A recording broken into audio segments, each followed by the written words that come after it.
I'm Jessica, 34 years old, teaching 7th grade English at local middle school for 3 years now. Moved here from the city because I thought I could make a real difference. These suburban kids need someone to challenge their narrow worldview. Looking at my classroom of 13-year-old boys know exactly what I need to do. They're at that crucial age where their ideas about manhood are forming. Can already see some of them mimicking their father's behaviors, the aggressive posturing, the dismissive attitudes toward anything soft. One kid, Brandon, literally refuses to read any book with a female protagonist. Another one, Tyler, makes gagging sounds when we discuss emotional themes in literature. This is exactly the problem. Decide to use my position to actually help these boys. Not in the curriculum, but that's fine. Sometimes the most important lessons aren't in any textbook. Start small during our unit on The Outsiders. Classic book about boys and emotions. Perfect entry point. Ask the class what they think about the male characters crying in the story. Most of them squirm, look uncomfortable. Crying is for girls, Miss Jessica says. Brandon, here's my moment.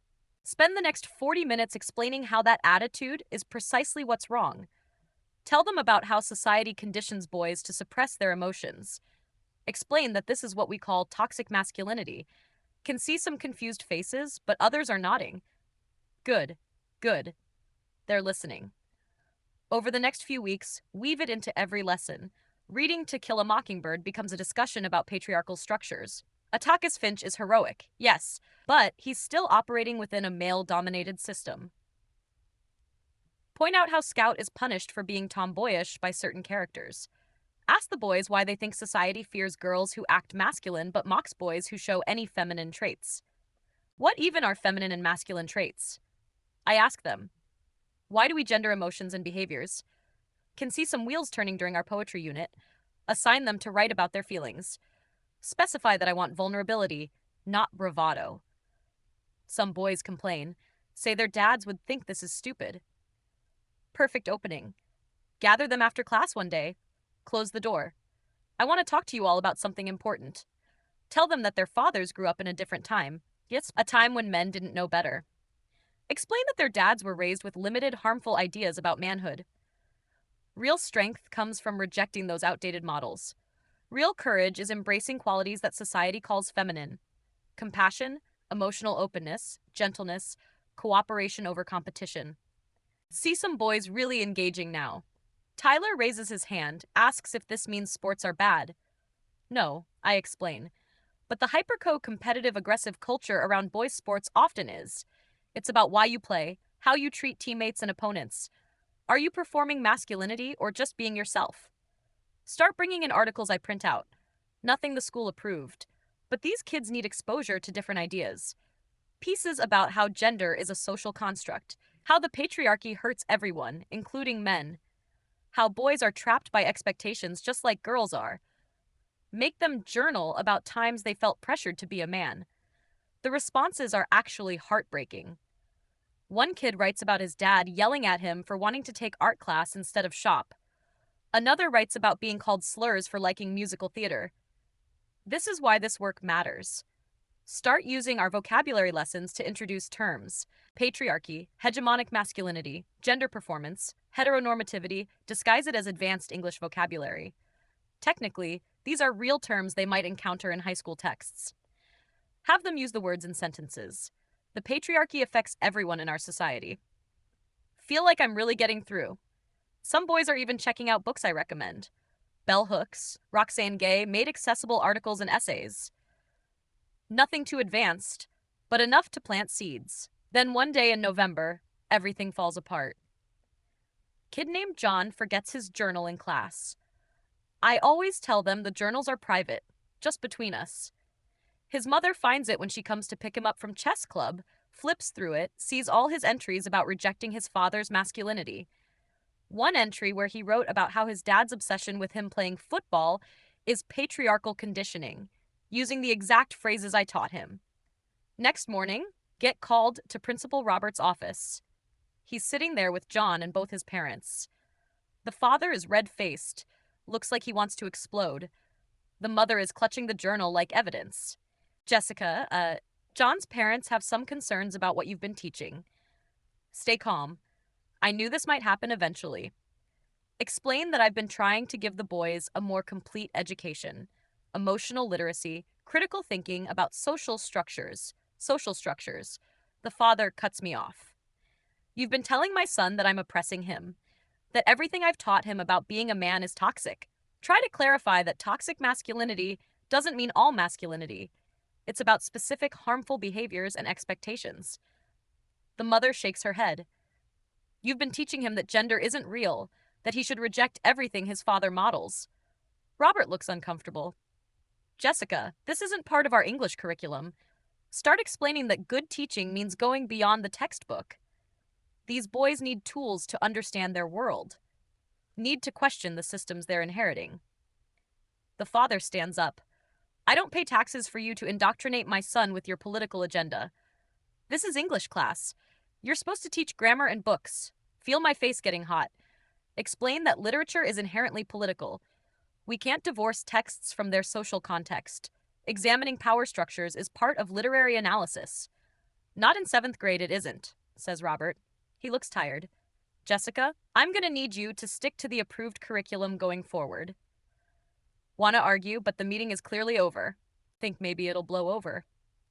It does not blow over. Turns out John's mom is friends with Tyler's mom and Brandon's mom and half the other moms in the class. Within 3 days, my entire curriculum is being examined. Parents are demanding to see lesson plans, assignments, everything. Some of the boys' journals get shared around. The father phone tree activates. Suddenly, 15 sets of parents are furious. I get emails, dozens of them, accusations of brainwashing, indoctrination, pushing ideology. You're trying to turn our sons into something they're not. You're teaching them to hate themselves for being boys. You're undermining parental authority. Try to respond calmly to each one. Explain the educational value, the research on emotional development, how boys who can access their full emotional range are healthier, happier, how questioning gender norms leads to more authentic self-expression. Most don't even respond to my explanations. The ones who do just get angrier. One dad sends a 5-paragraph essay about how I'm destroying Western civilization.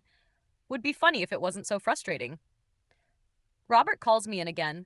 The school board has received over 40 complaints. They're demanding a special meeting. I'm being placed on administrative leave pending investigation. You've got to be kidding me. Robert actually looks sympathetic for a moment.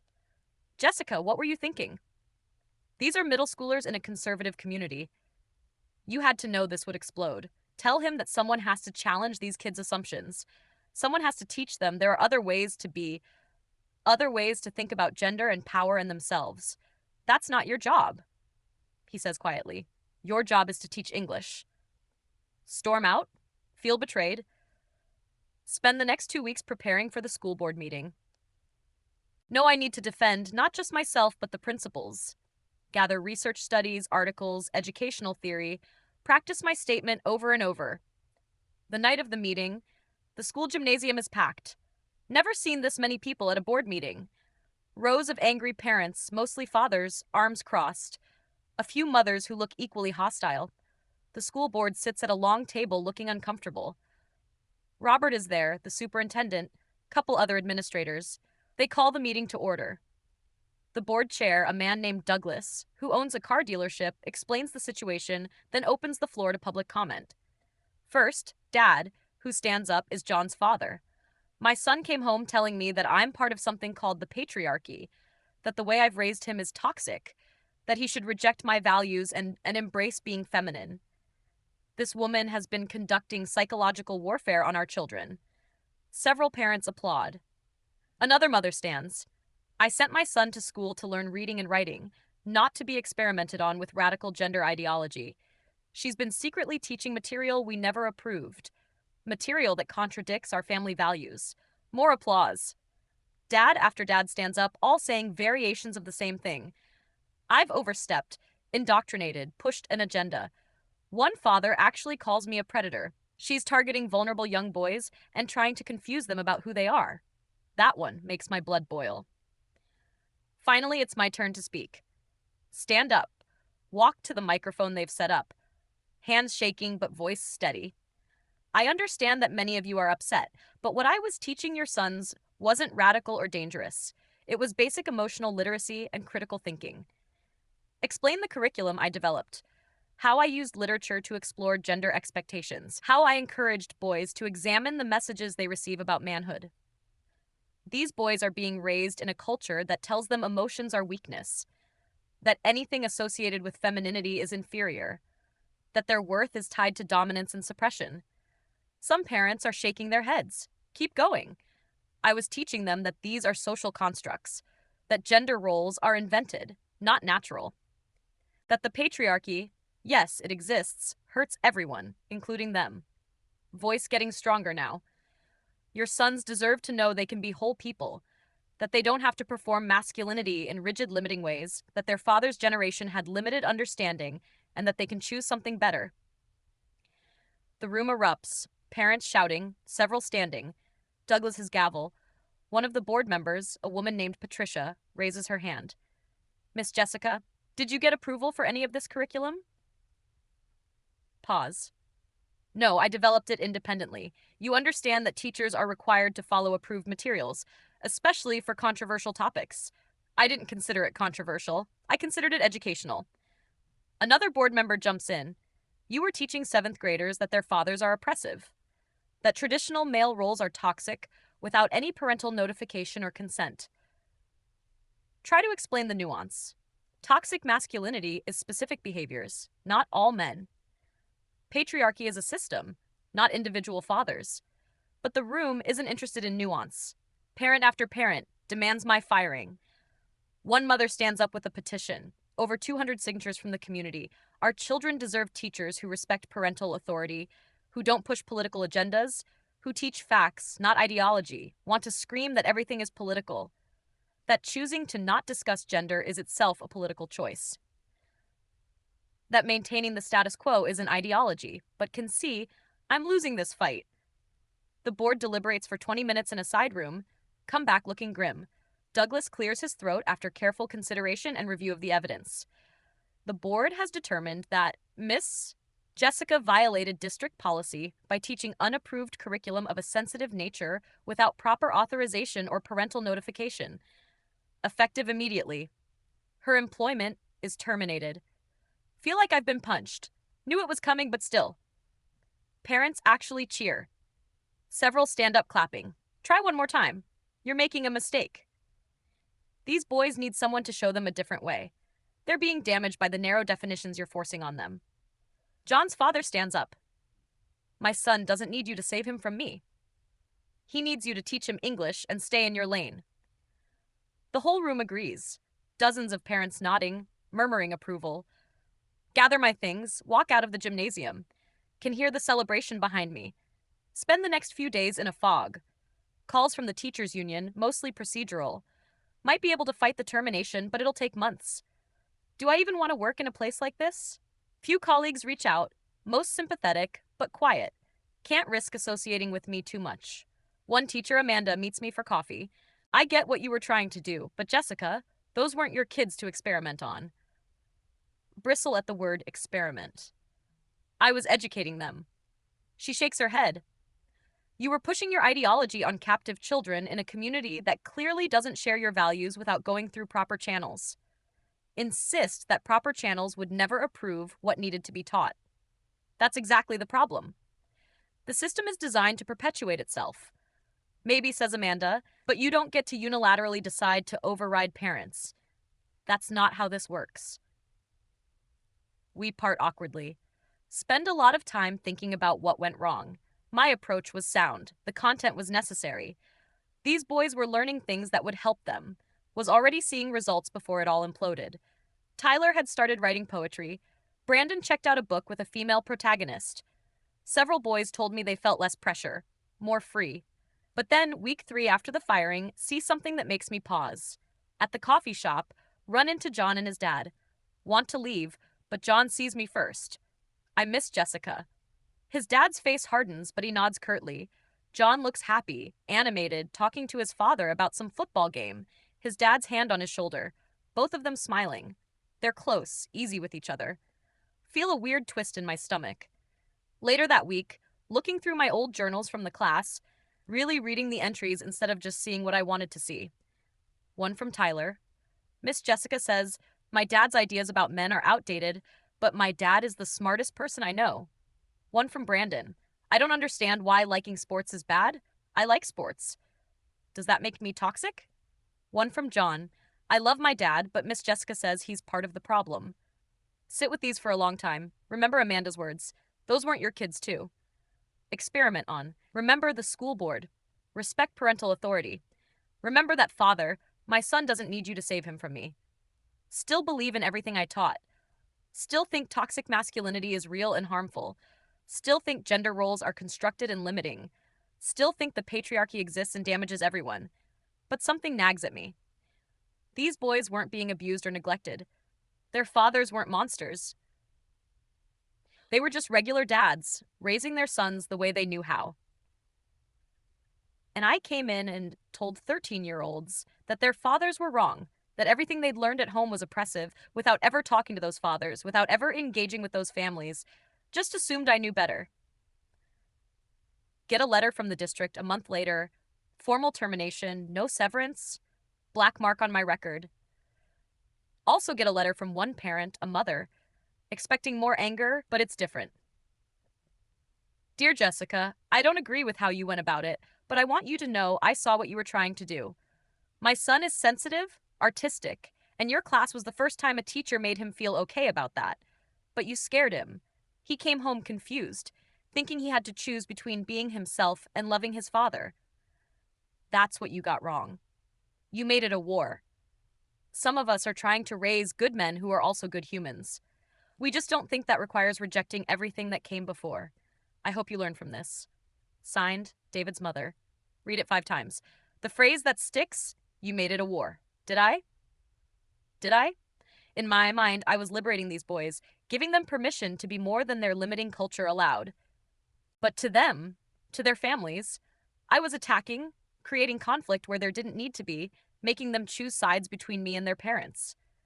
Sit in my apartment, unemployed, thinking about this, still angry at the school, the parents, the system, still believe I was right about the concepts. But maybe Amanda had a point. Maybe that dad at the school board had a point. These weren't my children. I had them for 50 minutes a day, 9 months. Their parents had them for life. Who was I to tell them their fathers were the problem? Especially without knowing those fathers, without understanding those families, without any humility about my own limitations. Think about John and his dad at the coffee shop, the obvious love between them. Whatever that father was teaching his son, it wasn't making him miserable. Maybe it wasn't perfect. Maybe it was traditionally masculine, but it was working for them. And I tried to blow it up. Not because they asked for help, but because I was so sure I knew what they needed. Final twist comes 6 weeks after the firing. Former colleague forwards me an email chain from school. Parents organized a curriculum review committee demanding more oversight on what teachers can independently add to lessons. New policies requiring approval for any contemporary social topics. Mandatory parent notification for discussions of gender, politics, or family structures basically locked down anything remotely progressive. My actions didn't open minds. They slammed doors, made it harder for any teacher to have nuanced discussions, gave conservative parents exactly the ammunition they needed. The boys I thought I was helping, now they're in an even more restricted environment. One where teachers are afraid to discuss anything meaningful, where questioning gender norms is explicitly forbidden, where emotional literacy is definitely off the table. I made it worse. Trying to force enlightenment created backlash. Trying to save boys from themselves created rigidity. Trying to do good without permission, without partnership, without humility, backfired completely. Sit with this knowledge. Still believe in the principles. Still think boys need more emotional freedom. Still think gender construction should be examined. But I also see now what I couldn't see then. You can't force people to evolve. You can't tell parents you know their children better than they do. You can't use your position of authority to override family values. Even when you're sure those values are wrong. Even when you're certain you're helping. That certainty is what got me here. Unemployed, blacklisted, and having accomplished nothing except proving to an entire community that progressive teachers can't be trusted. The man at the school board, John's father, he outsmarted me without even trying. Just by being a good dad, just by actually knowing his son, just by having a relationship I couldn't compete with, I came in with my theories and vocabularies and research. Threw all the hat, thought that made me right. But he had 13 years of love, of showing up, of knowing John's favorite foods and fears and dreams. And when I forced John to choose, made him feel like loving his dad meant accepting oppression. Of course, he chose his father. Of course, they all did. I thought I was the enlightened one, the one who could see the system clearly, the one brave enough to teach uncomfortable truths. But I was just another adult, using kids to fight my ideological battles. Just another person so convinced of being right that I forgot to listen. And now those boys are back in their English class with a new teacher who sticks strictly to grammar and vocabulary, who would never dream of discussing gender or emotion or social construction, who plays it safe because I showed them what happens when you don't. So, I accomplished nothing, except making myself feel righteous for a few months, except confirming every stereotype about progressive teachers those parents believed, except making it harder for the next teacher who actually could have helped. The worst part, still not sure I'd do it differently. Still think those boys needed what I was teaching. Still think their father's models are limited and limiting. Still think I was right. But being right didn't matter. Being right without wisdom, without strategy, without respect, just made everything worse. That's what I can't forgive myself for. Not being wrong, but being useless. John's dad didn't need arguments or research. He just needed to be there when I wasn't. He just needed to love his son better than I could theorize about him. And that was enough. That's what beat me. Not superior logic or better ideas, just the simple reality that he was John's father, and I was just a teacher. Who forgot what that meant? Who forgot the limits of my role? Who forgot that good intentions don't justify overreach? Now I'm looking for jobs in other districts. Ones that ask pointed questions about controversial teaching methods, ones that want assurance I'll stick to approved curriculum. And I have to say yes. Have to promise I've learned my lesson. Have to act like I understand. Now, thing is, I do understand, just not the way they think. I understand that I failed, but not for the reasons they believe. I failed because I tried to win. Tried to be right instead of effective. Tried to change minds through force instead of relationship. Those boys didn't need me to save them. They needed me to teach them English, and maybe carefully with permission, with partnership, to help them think about who they want to be. But I couldn't do it carefully. Couldn't wait for permission. Couldn't build partnership. Was too sure, too fast, too convinced. And a man who never argued with me, who never debated feminist theory, who just showed up to the school board meeting and said, "That's my son," beat me completely because he was right about the thing that mattered most. And I was just right about ideas. Sitting here now, applications scattered on my desk, each one a promise to be smaller, quieter, safer, each one a retreat. And I hate it. But I also earned it. If this confession kept you hooked, make sure to subscribe, like, and share. We share powerful true stories every day that explore the complex realities of life.